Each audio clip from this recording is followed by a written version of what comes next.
Welcome to Sober Sunrise, a podcast bringing you AA speaker meetings with stories of experience, strength, and hope from around the world.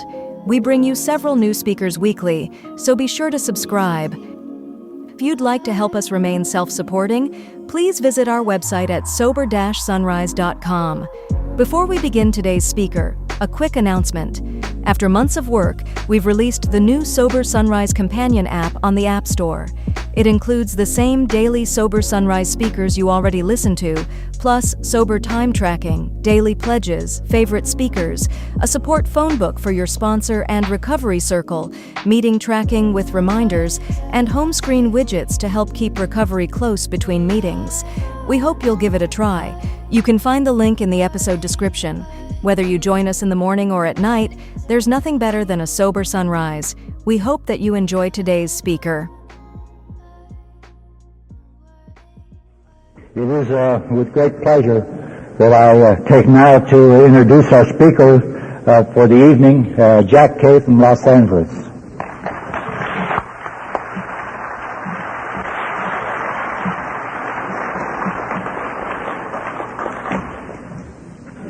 I'm an alcoholic of the hopeless variety. My name is Jack Kissel. Member of the Thursday night West Hollywood discussion group. And I want to thank the committee for giving me the privilege to be here this evening. I crawled out of an alley 11 years ago to get here.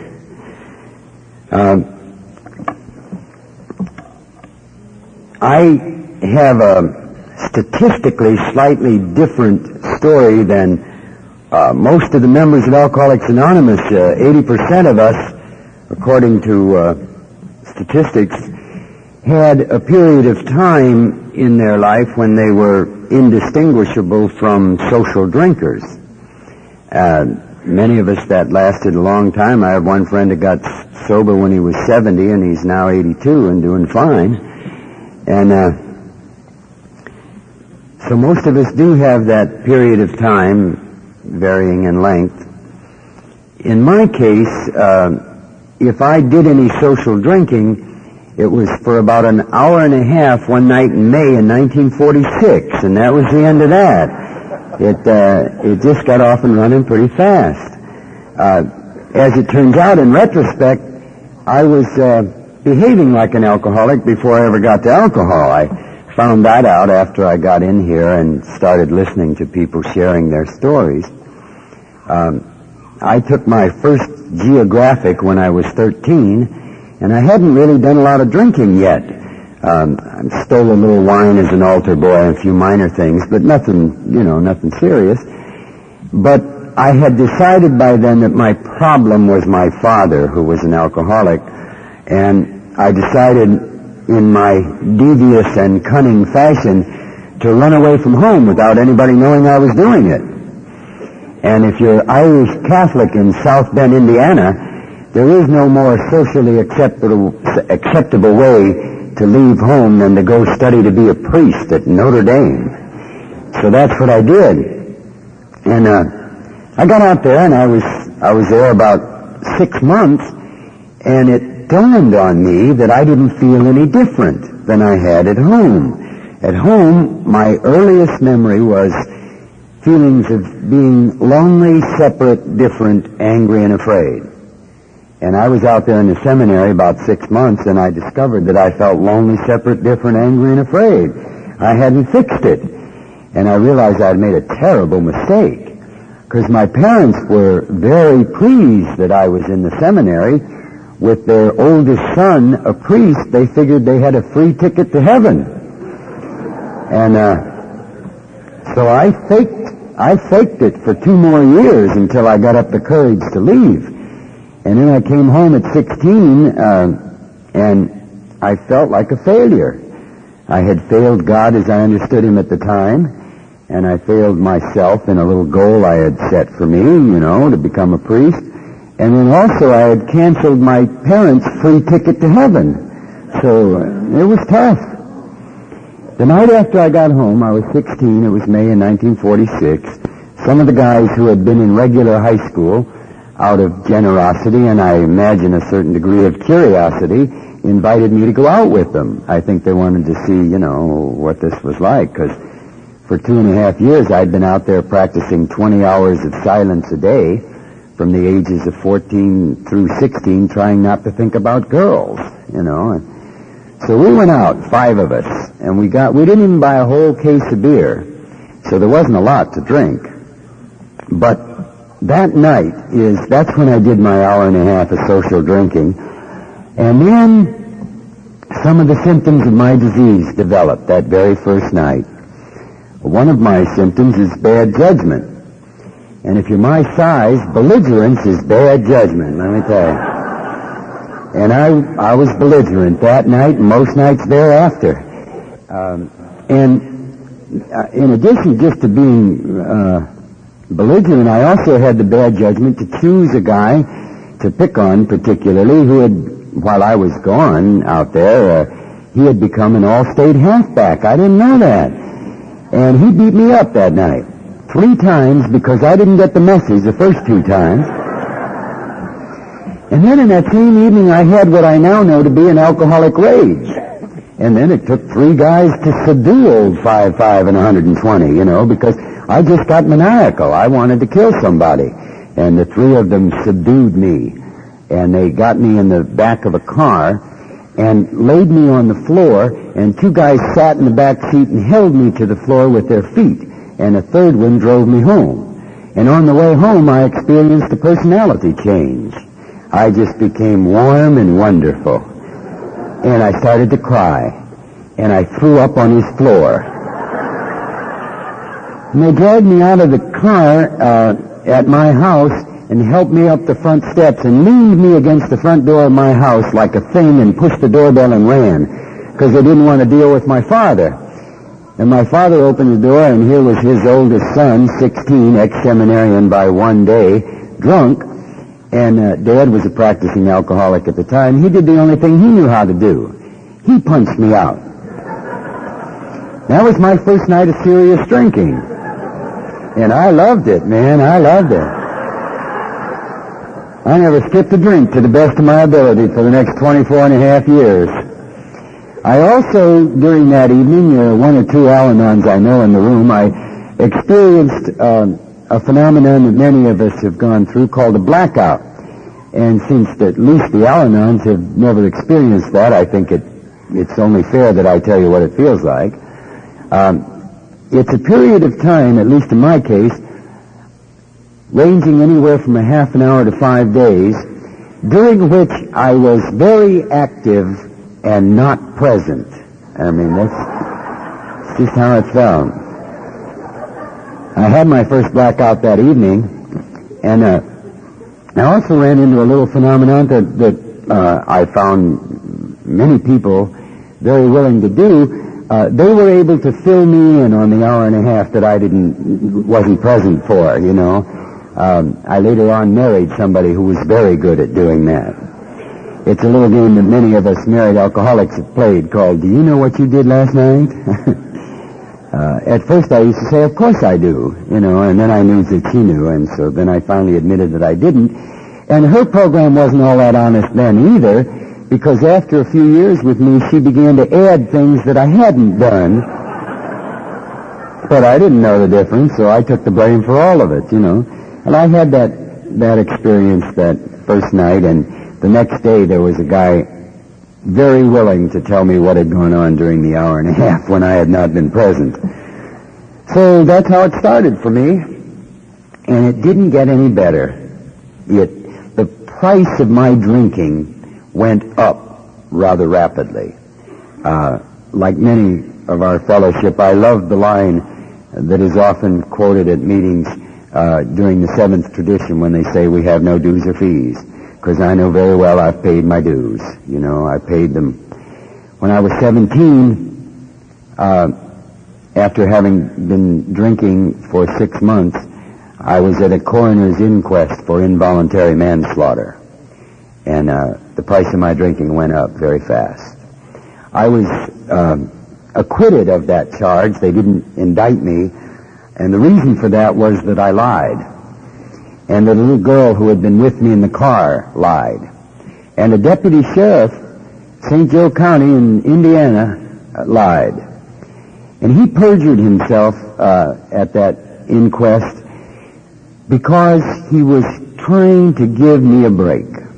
I was 17 from a poor family, and I had won a scholarship to the university, and he didn't want to spoil the career of a promising young man.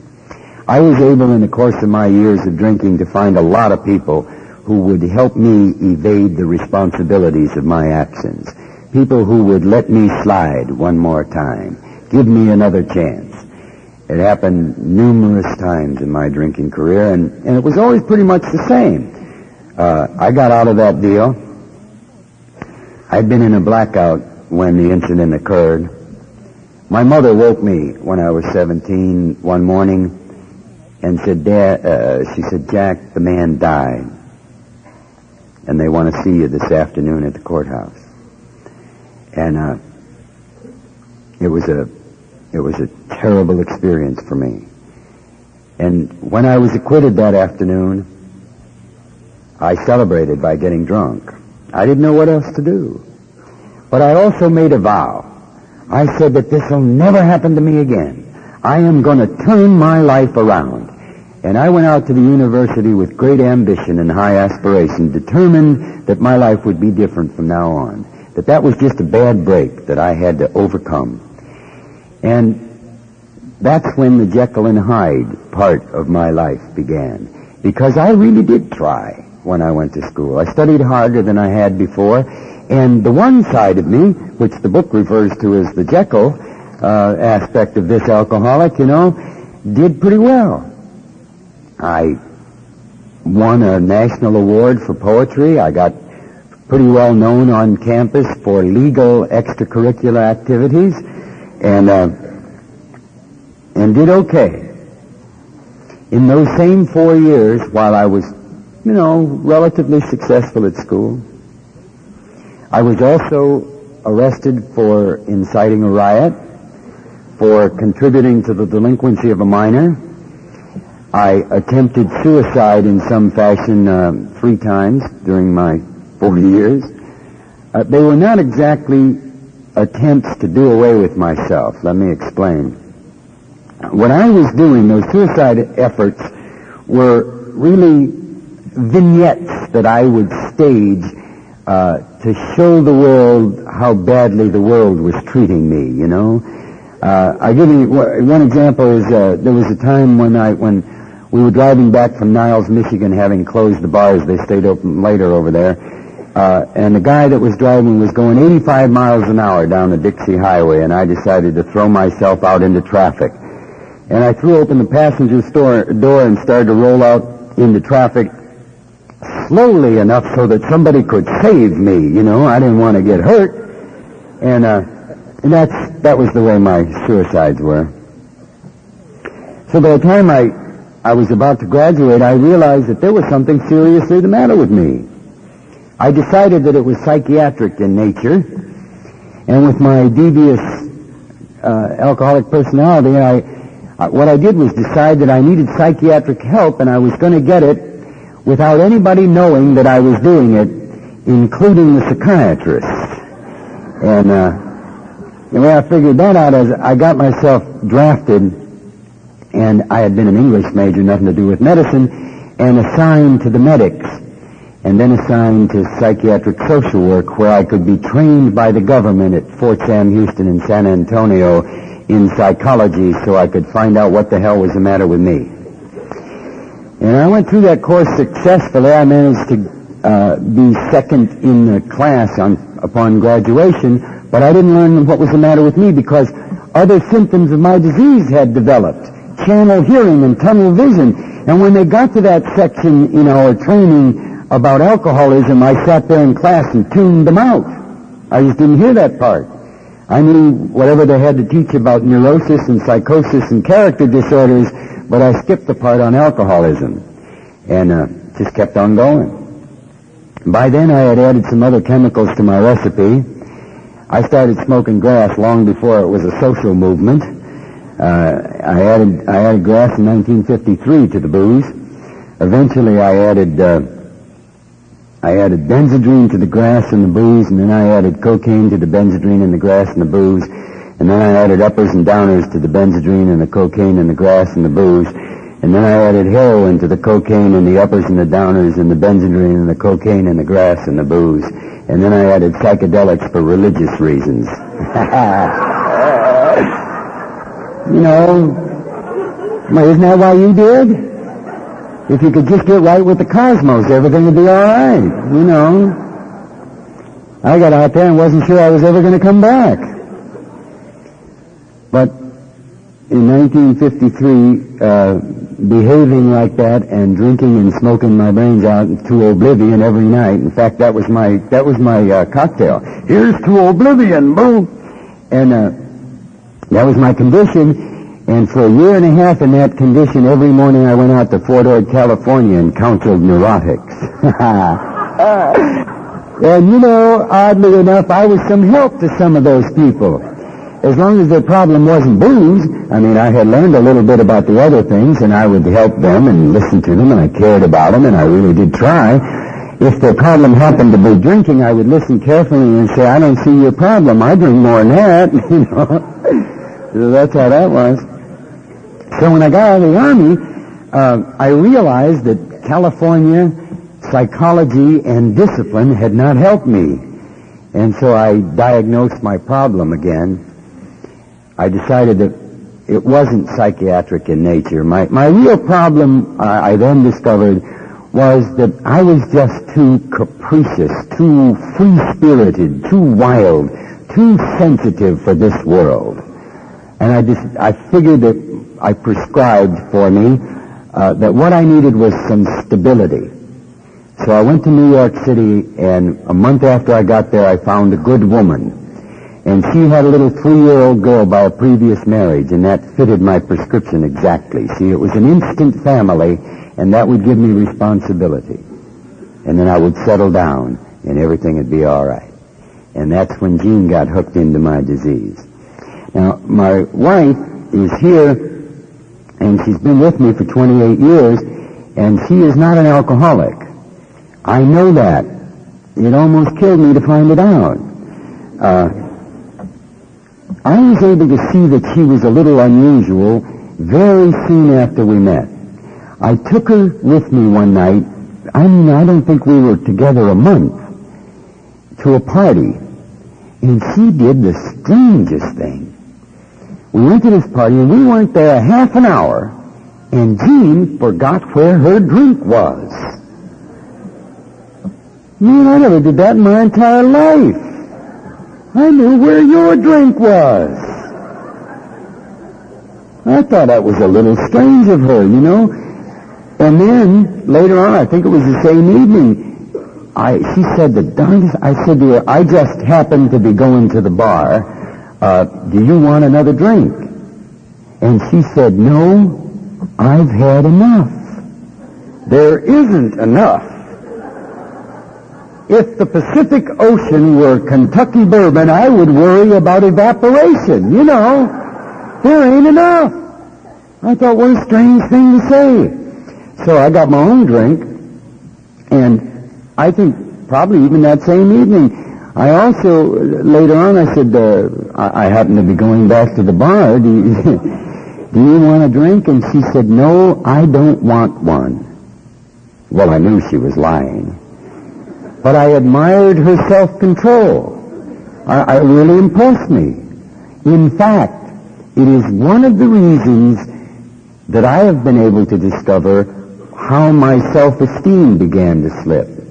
Just that simple little thing of her saying, I don't want one.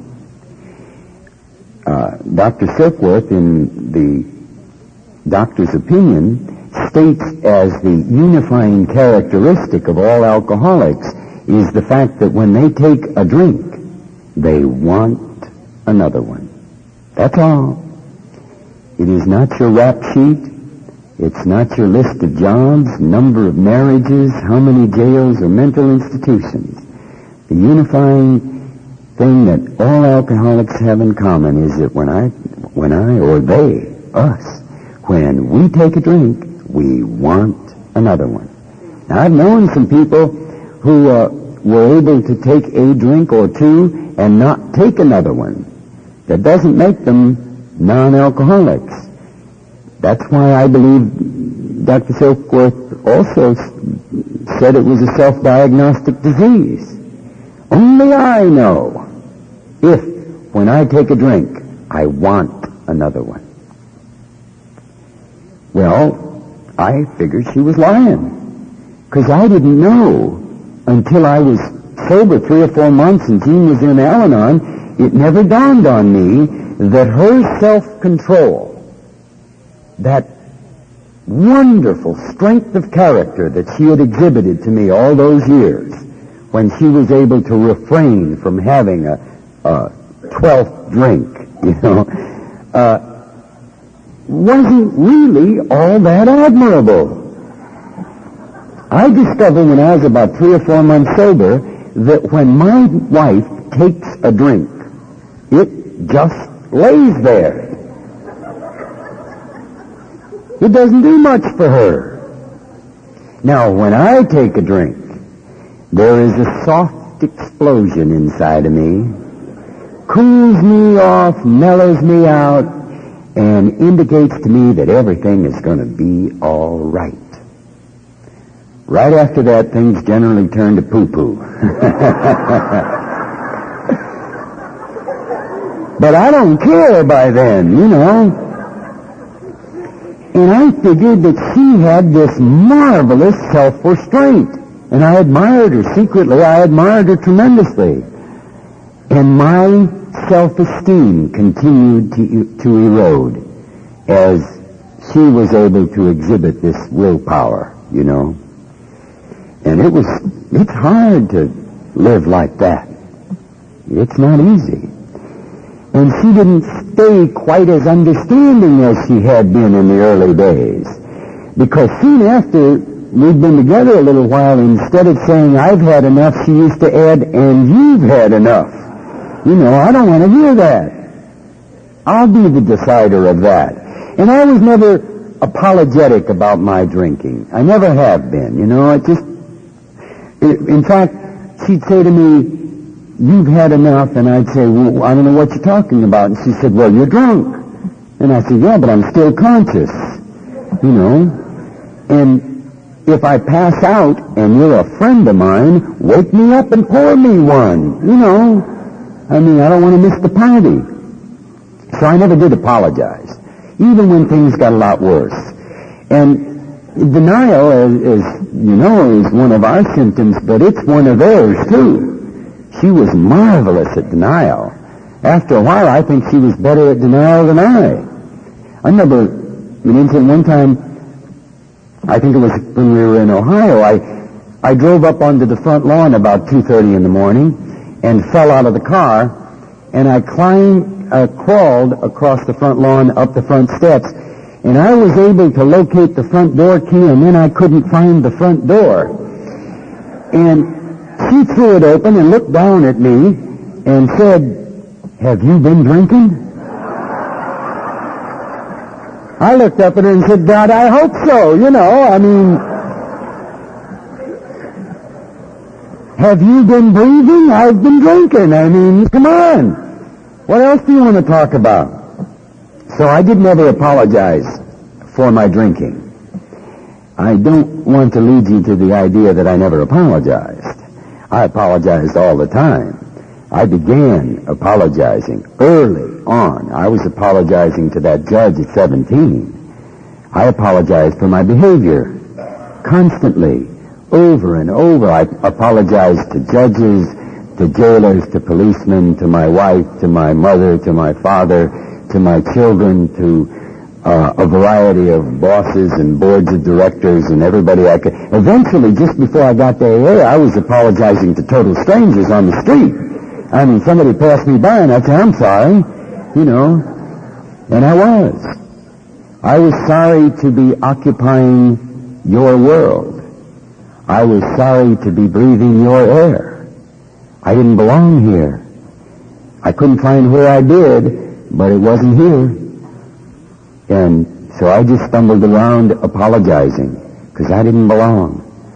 I have a friend, God love her, used to say when she was new in AA, we had one meeting in Los Angeles about the size of this meeting, and she said she always had the feeling when she got there that everybody else came in the same bus, and she came alone, you know. And I felt like that about the whole world. You all knew each other, you know, you just didn't know me. And there was a book that came out a few years ago, and I just loved the title because it was my inner life. The book was called, What Do You Say After You Say Hello? And I didn't know. I used to eavesdrop all the time, listening to what you said to each other, and then I would imitate it. So I was just reading your lines, because I didn't know how to behave. I didn't know how to act. I couldn't feel a part of anything or any place. And that's the way it was. And it was like that before I got to booze. And it was like that while I was drinking. Booze helped me, but it didn't solve the problem. Because when I drank, I didn't become a part of, I became the leader of the gang. I mean, that's all it did for me. I just took over. But I never felt a part of. And it was like that after I got sober, too, for a while. I don't know exactly when I joined the Fellowship of the Spirit. But when it happened, it was an incredible experience, because I'm never alone. I never feel alone. When I'm alone, I'm not alone. I'm a part of. It feels like that today, and it sure didn't for many, many years. So Jean joined my problem. She's not an alcoholic, clearly not an alcoholic, and decided that she was going to help me get well. She diagnosed my problem the same way I did, lack of responsibility. And so she decided to help me get some by having children. She had been told that it was life endangering for her to get pregnant because she couldn't carry to term. But she was determined and hadn't found Al-Anon yet. So she had 6 miscarriages and then my son John. Now those miscarriages made me nervous, and when I get nervous I drink. So the more pregnant she got, the drunker I got. Finally we had John, and it hadn't made me any better, it made me worse. So she then said the problem was that I needed a little girl of my own. So she had 3 miscarriages and then my daughter Christy. And by then I was pretty sick. And we actually had a 4th child, which Jean insists she had given up the motive of making me well by giving me children. And she says that Mindy was for fun and for free, and I guess she was, you know. So we had children, and I got worse. And that was the period of time when I began to have changes of careers. At least that's what I called it. What, of course, it was is losing jobs and finding another one.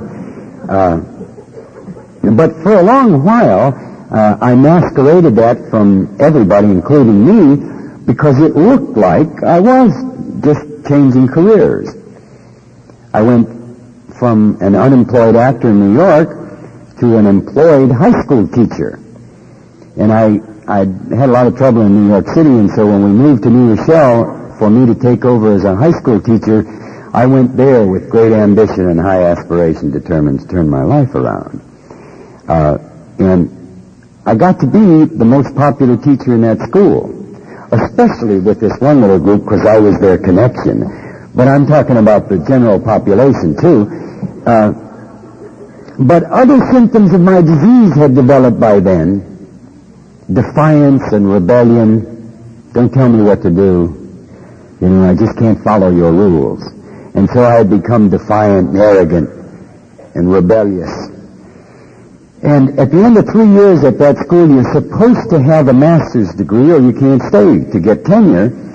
And by then I had been to graduate school at Columbia and at Fordham, and I had graduated from Notre Dame. So all I actually needed to complete the master's was to go to class 1 night a week for 1 semester, complete the requirements, they give me the degree.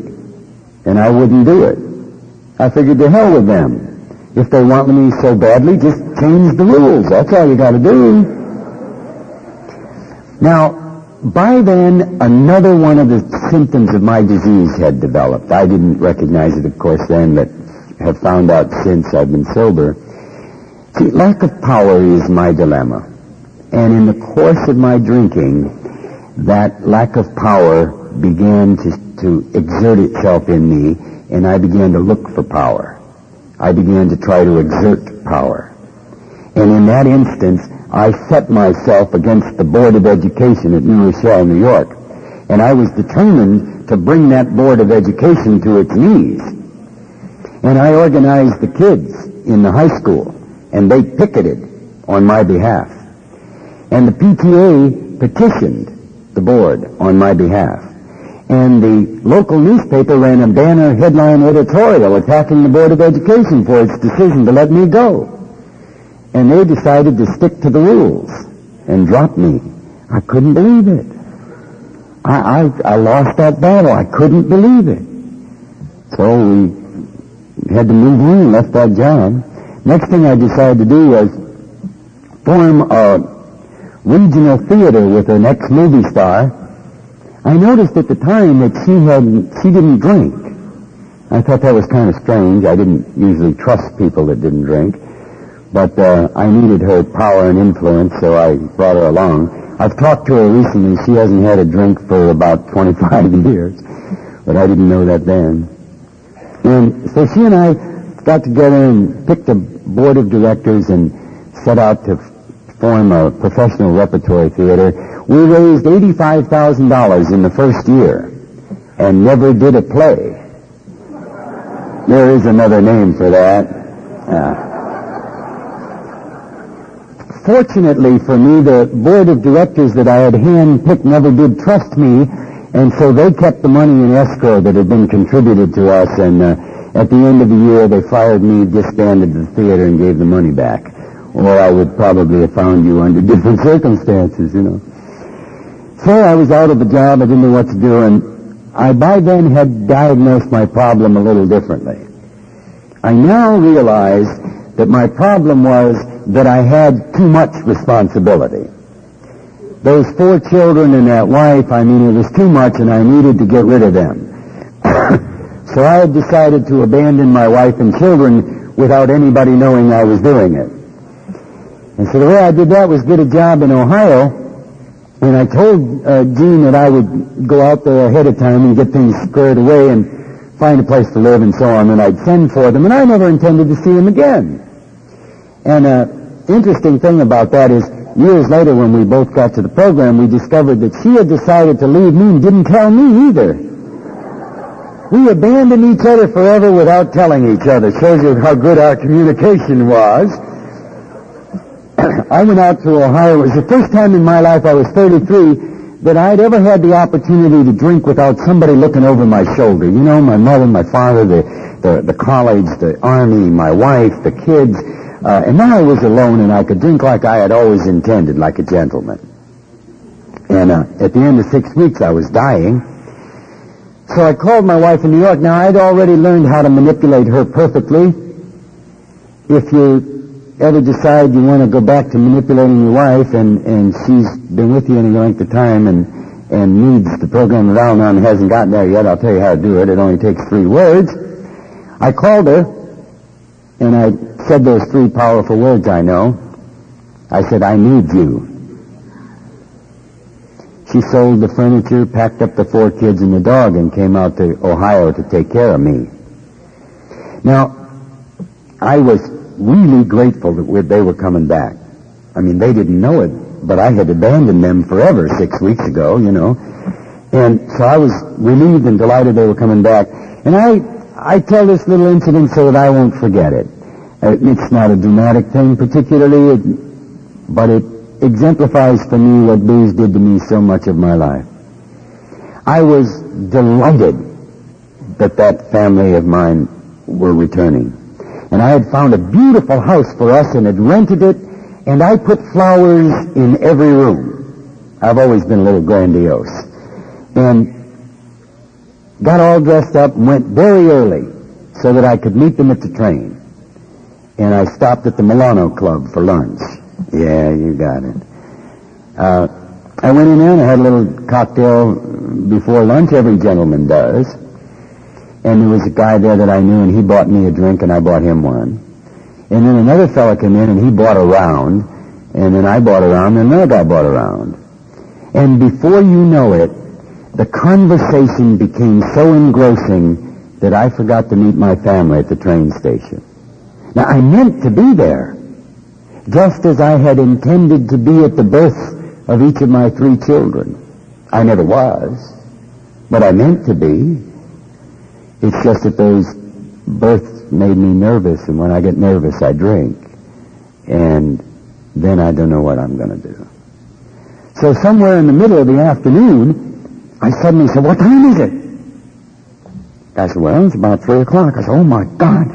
And I raced across town to the train station, and by then my wife and children had been met by strangers who knew me and had been taken to the house that I had found. And so I raced across town to the house, and Jean opened the door, and I explained to her how an urgent business matter had arisen and that it was just impossible for me to be there. And she said, "I understand." And I knew that she knew. And she knew that I knew. But we didn't know what else to do. So we lied to each other and kept on going. I lost that job at the end of 2 years out of arrogance. I'm hostile, irresponsible, arrogant, and I was extremely successful as far as their business was concerned. But they decided the board of directors decided to settle for a little less success and a little peace and quiet. And so they fired me. Now, by then I had added all those chemicals that I listed for you. My hair hung down to my shoulders. I had a Fu Manchu mustache, and I was trying to grow a beard. And I got the best job in my life. It was a job that I needed desperately. When you have the lack of self-esteem that I have, you desperately need the esteem of others. You desperately need somebody else's approval because you have none of your own. And I was given a job with the right kind of prestige. I was made professor at a university and head of the department. And also by then I was a tad weird. I went out to that university with great ambition and high aspiration, determined to turn my life around. I went out to that university with great ambition and high aspiration, determined to turn my life around. And in some ways I did. When I got there were 2 people majoring in my discipline. When they fired me 2 years later, there were 90 people majoring in my discipline. And we had won competitive awards against every other college in that state. But the Hyde part of me had also become an active militant revolutionary, and I organized 26 kids on campus, and we were planning to blow up the administration building. That is not the way to find job security, let me tell you. And I needed the job. But I just couldn't resist my rebellion and my defiance. And I masked it under the guise of social conscience. I masked my rage and my rebellion under socially acceptable, at least to me, socially acceptable motives. It took me a while, sober in Alcoholics Anonymous, to recognize that I didn't give a damn about the downtrodden or the blacks. That I cared about Jack and power, because lack of power is my dilemma, and I will do anything to get it. I was determined to bring that university to its knees, and I did. Stopped all classes for 3 days. They surrounded my house. When my wife went to the grocery store, she was followed by a deputy sheriff's car. My children huddled away from the windows in our house. We had our meetings in my front room. My wife, who had not yet found Al-Anon, tried to calm us down by serving a lot of cookies. Now, we were all snorting stuff, man. Yeah, I'll have some more of those. She didn't know it was going. I also, at that time, lack of power is my dilemma, was desperate to find power, and I made friends with gangsters. I had friends who hurt people for a living. If you hurt my feelings one night in a bar, a couple of weeks later, somebody liable to come up and hurt you. And you never knew it came from me. And it felt like power. And what it was terror. So when they fired me from that job, the 4 kids and Gene and I got together in our little front room in our little house in Ohio and tried to figure out what to do next. I had used up the East Coast and I had just used up the Midwest. There wasn't a whole hell of a lot of choice. Christy says the reason they all wanted to come out to California is they were hoping maybe the sun would dry him up. But the sun did not dry me up. I spent 3 years of absolute hell. By then, I had made it impossible for me to work. The only thing I had left, as far as earning a living, I was able to do this successfully. I got the want ads and found a couple of likely jobs for Jean. And then I drove her to the interviews and helped her prepare to get the interview. And then when she came out and hadn't gotten a job, I debriefed her, tried to figure out what she said wrong, and I was finally able to get that woman a job. It was a great relief. It was also one of the more humiliating things of my life, because I knew that she was our only hope to earn a living.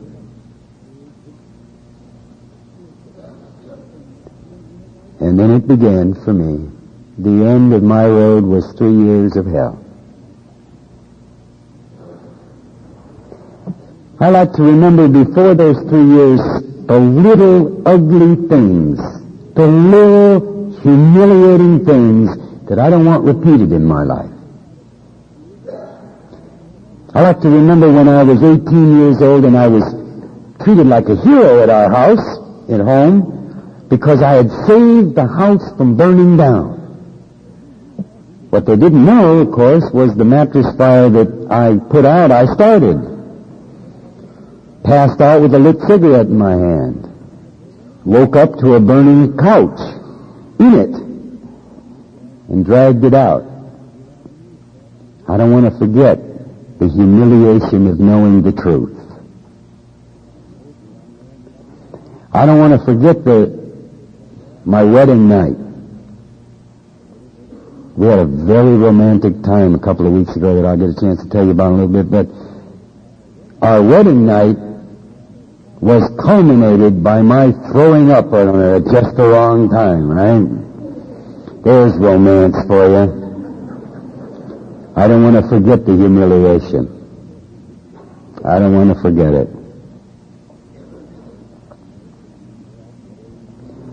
I don't want to forget the little ugly things that I hated happening, that I passed off with bravado and a smart-ass remark. In those 3 years, during them, I experienced hallucinations. Now, if you're new here, let me hasten to point out to you that the symptoms I'm going to talk about in the next few minutes are not requirements for membership. It's okay if you never had a hallucination, you know.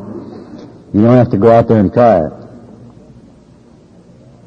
And the thing for me that was difficult about hallucinations was not so much the frightening things that I occasionally saw, or the auditory hallucinations that were threatening and frightening. It wasn't that so much. What really bothered me is that I knew that they put you away not for being crazy, but for acting crazy. And I was desperately trying to act sane. Now, the problem is that I never knew for sure if what you were seeing and hearing is the same thing that I was seeing and hearing. And it's very difficult to act sane under those circumstances. Like, for example, I used to get these phone calls. And it dawned on me after a while that only about half of them were real. But I heard the ring and I heard the voice, and so to defend myself against those strange looks that she began giving me, I got a little false case of hard of hearing. So if the phone rang, I watched to see if she heard it. If she did, then I'd run and get the phone because there were lots of things going on I didn't want her to know about. And so it was difficult. And a little incident happened when I was about 3 months sober between my sponsor and I that is, for me, the best example I know of the power of the program of Alcoholics Anonymous. Simple little thing that probably nobody else in the meeting noticed.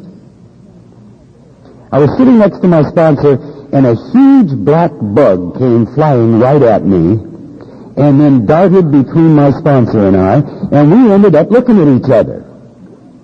Well, I didn't say anything. First thing that was said, my sponsor said. He looked at me and he said, "It was really there, Jack." I didn't ask him. I'll be damned if I'd asked him. I was relieved to hear it, but I didn't ask him. And it occurred to me that there isn't a psychiatrist or a therapist or a priest or a mother or a father or a husband or a wife perceptive enough to answer a question that hasn't been asked. There's really only one way you can do that. You have to have been there yourself. And that's what we've got. We have been there. If you're new, believe me, we have been there. Maybe not me personally, but somebody. I challenge you to test me. Go to a meeting and share that thought that you have that nobody else ever thought, or that emotion that you have experienced that nobody else ever had, or tell them what you did that nobody else has ever done. I guarantee you the guy sitting next to you or the woman across to you did it too. Thought it or felt it, and they will share with you how they lived through it. That is a power that no other, to use one of the current terms, modality of treatment can offer. We have been there. I love that one. We see a commercial down in Los Angeles, you probably see here too. There's one modality of treatment that for $6,000 will make you sick when you drink. Don't you love it? I got sick when I drank all the time. What the secret to that is drink more, and then you don't get sick. Just once at the end. I love that. Anyway, we've been there. I paid all my dues one night in Kansas City in an alley when 3 guys left me for dead. I was perfectly alcoholic. As I nearly died, I was thinking, I bet they thought I fought a good fight. Don't you love the arrogance? I would die for your approval, man.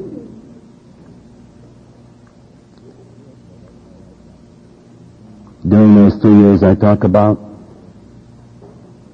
all emotion left me. My friend Nat says that booze washes all the good out of us and it washed the God out of me. I had been, as a young man, very serious spiritual seeker. When I was 18 years old, I read the Summa Theologica by St. Thomas Aquinas, which is an attempt to prove by rational means the existence of God. What it proved to me is there is none. But I was seeking. And by the end of my drinking, I was no longer seeking. I knew for a fact that this was a designless, purposeless universe full of accidents, and I just happened to be one. I used to go to intellectual bars like the Ski Room that opens at 6 a.m. and find some great big Irish Catholic and say, "You believe in God?" And he'd say, "Of course I do." I'd say, "Is he a loving and merciful God?" He'd say, "Of course." I'd say, "Yeah, well, how are you gonna explain to me war and disease and malformed children and bigotry, poverty, disease? Where's your loving God?" And then he would beat me up to prove there was a God. He did prove to me there was a power greater than myself, you know.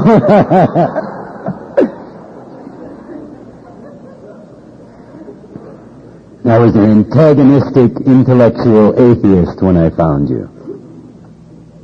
I now define intellectual as someone who has been educated beyond his capacity. But then, see, it was a symptom of my disease. It was the most intellectual people I've ever met are in prison. And I believed their motives were the same as mine.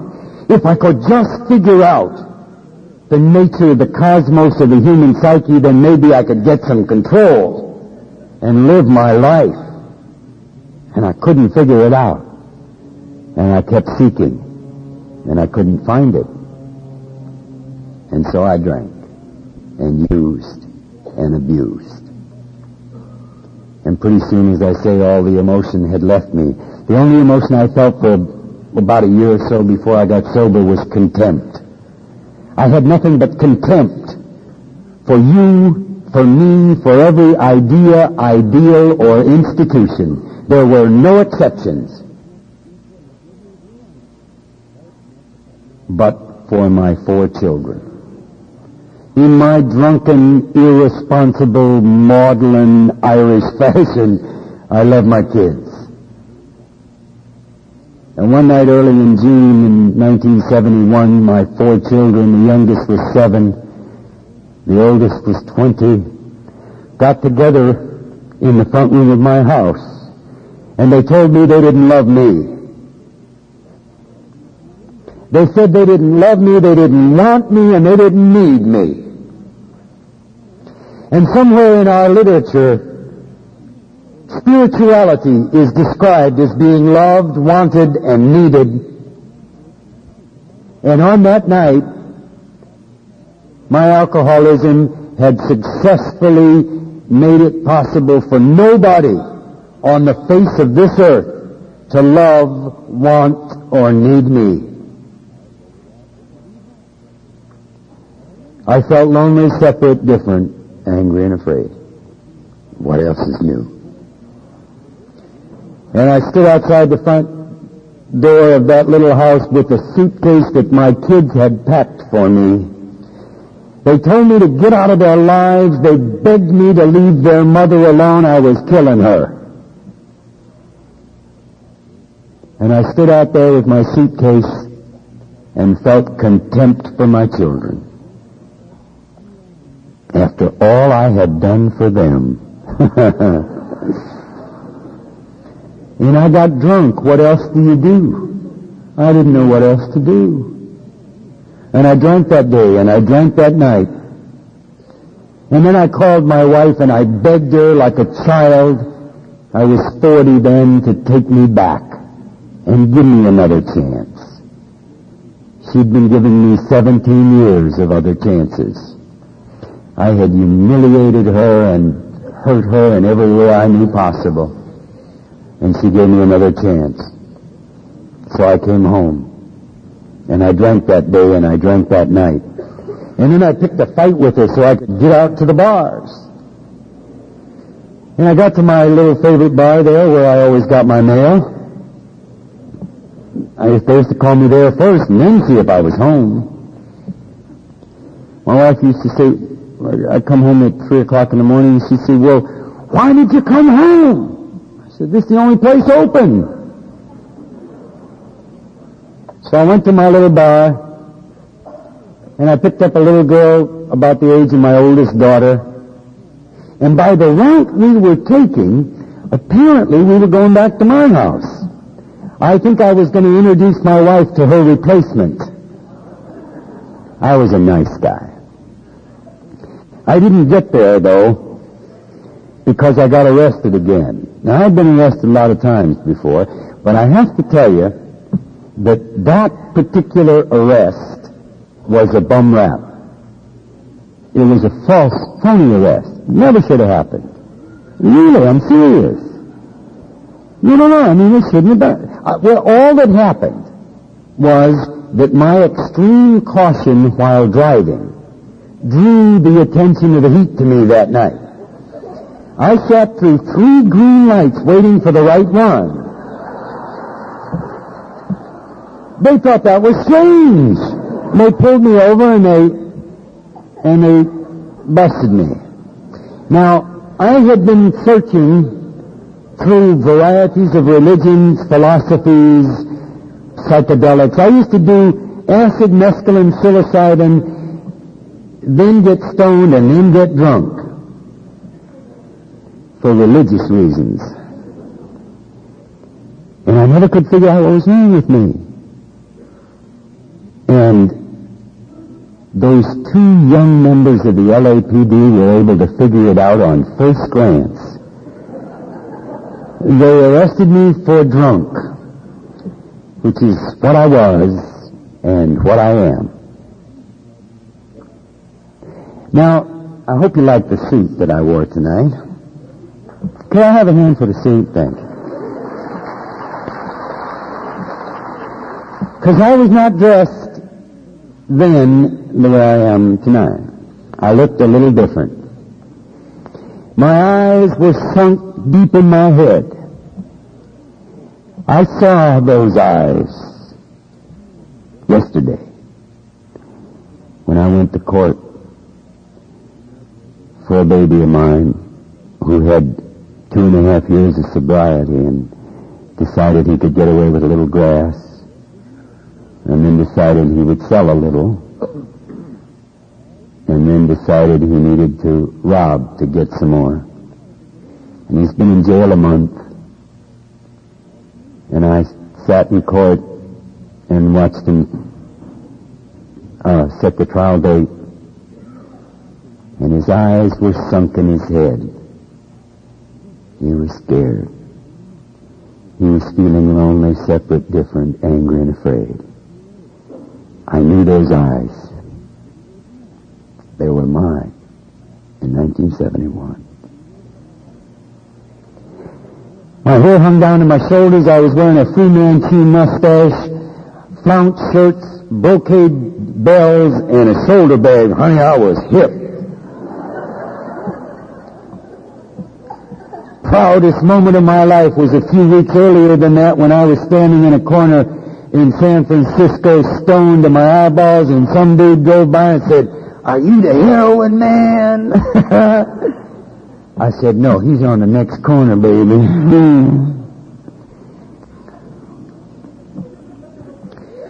I managed to get word out to a street kid that was watching the bus so that he could call my wife. I antagonized the arresting officers, and when I got to the jail, I antagonized the jailer. I wasn't too tactful. I made fun of his name, and he didn't think it was funny. He showed me the pearl-handled pistol that he wore. He kept me standing in a receiving cell for an hour and a half. I kept telling him I have to go to the bathroom. He kept saying, "Go ahead." I demanded a phone call You got rights. I'm a revolutionary. So he let me make a phone call. It was 3 a.m. and I called New York City, and he didn't think that was funny.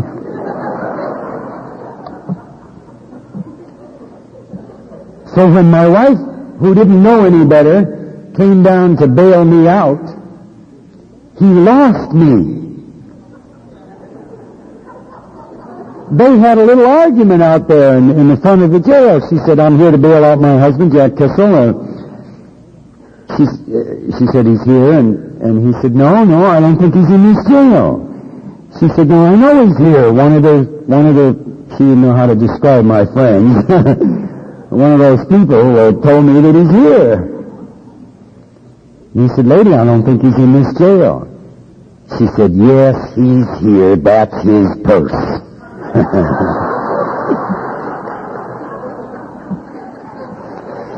Well, he still wouldn't bail me out.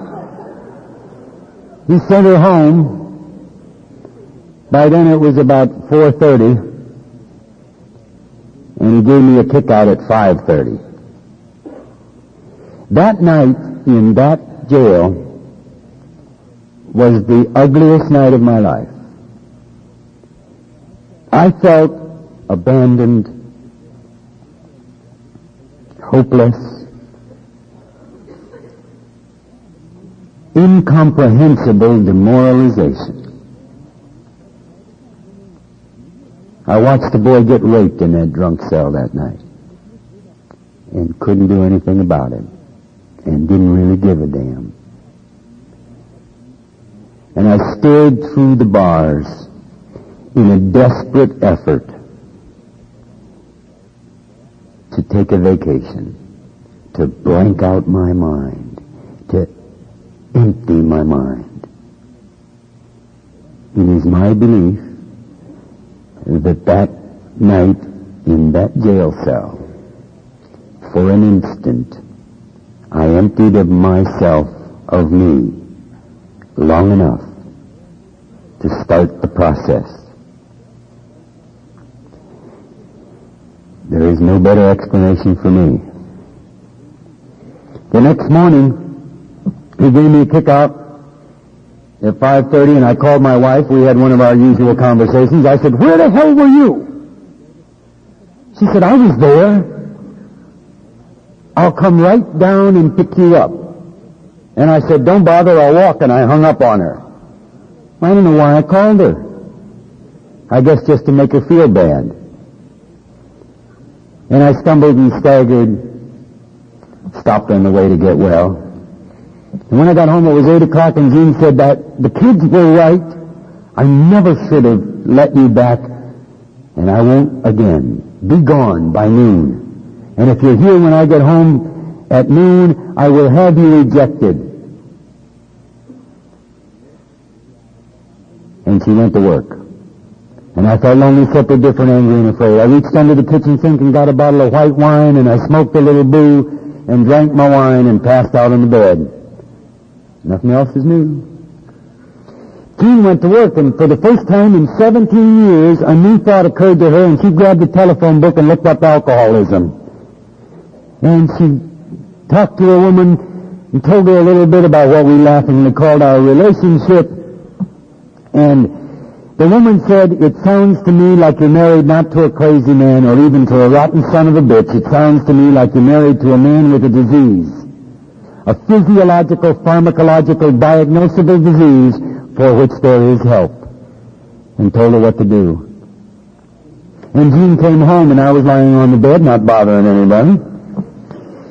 My eyeballs was yellow because my liver was failing, and she had trouble getting me awake, and by the time she did, she was crying. And I've seen my wife cry many times. I've seen her cry in pain, rage, fear, frustration. She was crying the night she tried to put a butcher knife through my stomach in front of our 4 kids, and I raised my hand and said, go ahead, do it. You'll be doing us both a favor. But she couldn't. I didn't understand the nature of her tears until months later, sober, I realized that she was crying that day out of compassion, because as she tried to get me awake, it dawned on her that I was dying. of a disease I never chose to have.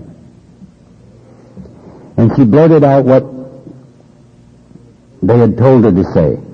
She said, "Jack, you're sick." Well, I knew that. Man, you've been through the 3 days I've been through, and you'd be sick too. I just got out of jail. And she said, "Let me get you help." And I said, "Go ahead." I didn't ask what kind. Who cares? Now, that morning I had exhibited a good deal of willpower and strength of character. Any real alcoholic in the room will know when I tell you that I had reserved half a glass of white wine out of that bottle for when I wake up. That takes willpower. I didn't drink it. She went to call for help. I didn't know what kind. I didn't care, and I didn't drink it. I don't know why. Instead, I followed her to the telephone. And by then, she had a kind of confused look on her face, and she handed the phone to me, and she said, "Who wants to talk to you?" Well, that surprised me, too. Nobody wanted to talk to me in those days.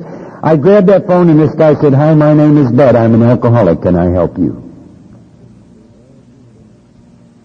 And I haven't had a drink since that day. That was 11 years ago, last Sunday. It began for me then. He asked me to come see him, and my wife and I did, and he sat us down and told us what it used to be like, what happened, and what it was like then for him. He was a year and a half sober then. He's still sober because he's still trying to share this program. And that day he shared it with me. And I bought it, and I tried it, and it works. I have to tell you, and time is running close on me here, a little about what it's like now.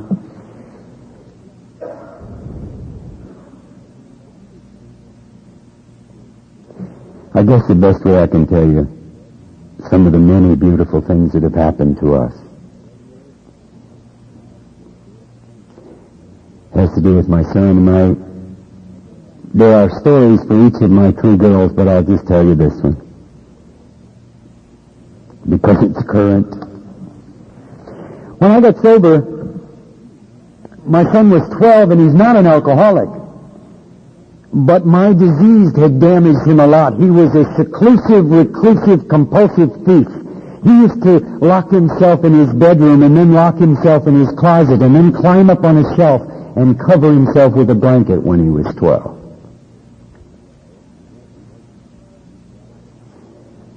The night before I got sober, he hid in the front room of our house in the dark for 2 hours with a ball bat in his hands in the dark, waiting for me to come home.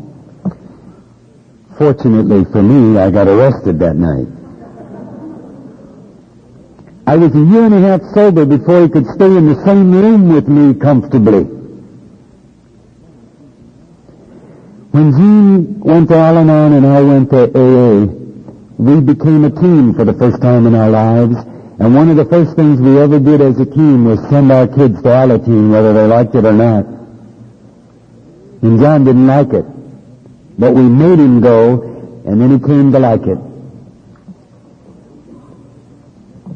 And after I had been sober a little better than 8 years, John, who had some trouble in school, he was unable, he finished high school after some difficulty, and then he wanted to go to college, and he went to Glendale Community College, and he flunked out, and then he got a job at Pickwick Bookstore and worked himself up to assistant manager, and then tried school again, and he went to Los Angeles Community College, and then he finally he completed those 2 years, and it was then 8 years of his work in Alateen and me working AA.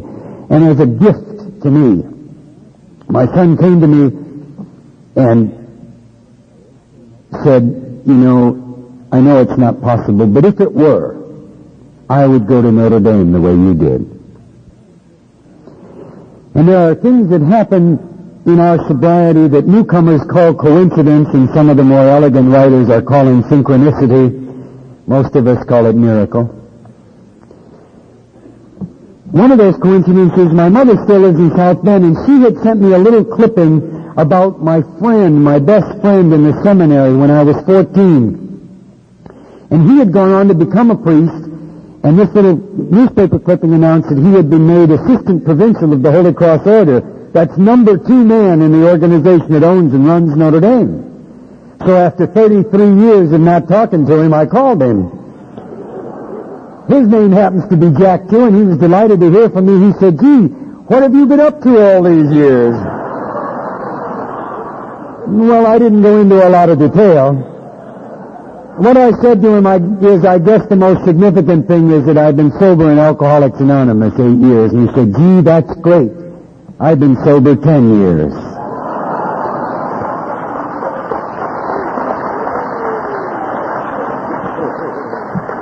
He said, "Remember Father John used to take care of us in seminary? He's got 9 years and he's doing pretty good." And those 2 men got together and made recommendations for my son. I have one of the letters at home that is, according to the principles of our program, rigorously honest. It says, "You may find that this boy's grades are not what we would normally expect of a junior transfer, but we believe he has since found himself. And I am recommending that you accept him for transfer." And then, being a good elk, he knows how to put a little pressure on. He signed it with his full title, Fellow and Trustee of the University. And 3 weeks ago Sunday, my wife and I went to Notre Dame to watch him graduate.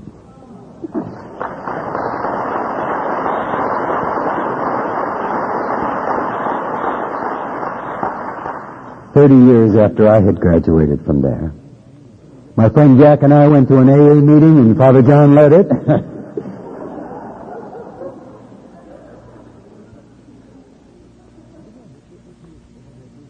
And John introduced Gene and I proudly to his professors. And I remembered when he was in Little League denying that I was his father.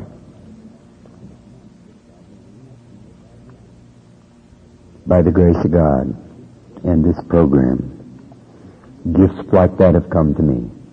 I got to tell you one last thing. When I came here, there were 2 things when I was new that I absolutely could not get over. One of them I liked. One of them were the huge and gentle eyes that I saw. See, I couldn't listen to any of the intellectuals that I met in this fellowship because I figured I was smarter than them. The only people I could pay any attention to were the ones who had not been to the right universities, but the ones who had been to the right prisons. And 3 of those guys adopted me, Sam and Johnny and Fred, my sponsor. And each of them had huge and gentle eyes. And they would walk up to me and they'd say, "Everything's going to be all right." And it felt like I had taken a drink. They had to tell me pretty often because I drank a lot, but it worked for me, those huge and gentle eyes. The other thing that I really didn't like was that when I was new, you just couldn't seem to keep your hands off of me. And I'm a very private person. And you were always hugging me and patting me and putting your arm around me and kissing me, and God, it made me nervous. I'd sit next to my sponsor and he'd put his arm around me and I'd be sure everybody got the wrong idea. And I now know that is the beginning of the healing process. When a sober member puts their hands on one who wants to be, it is the beginning. I love to watch it when somebody brings their new one in with their arm. You got a good hold on them and they sit him down, and everybody in the neighborhood touches them, and they push him and pat him. Somebody goes and gets him half a cup of coffee because we've been there. And I know they hate it. And I know that's the beginning of the healing process. And one night when I was sitting in a meeting, Bill Allison, who has 35 years, God love him, found some words that describe for me my beginnings in AA, those huge and gentle eyes and those soft and loving hands. And I just want to leave you with those.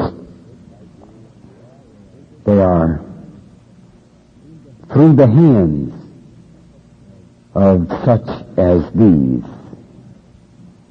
God speaks, and behind their eyes, he smiles upon the earth. Thank you.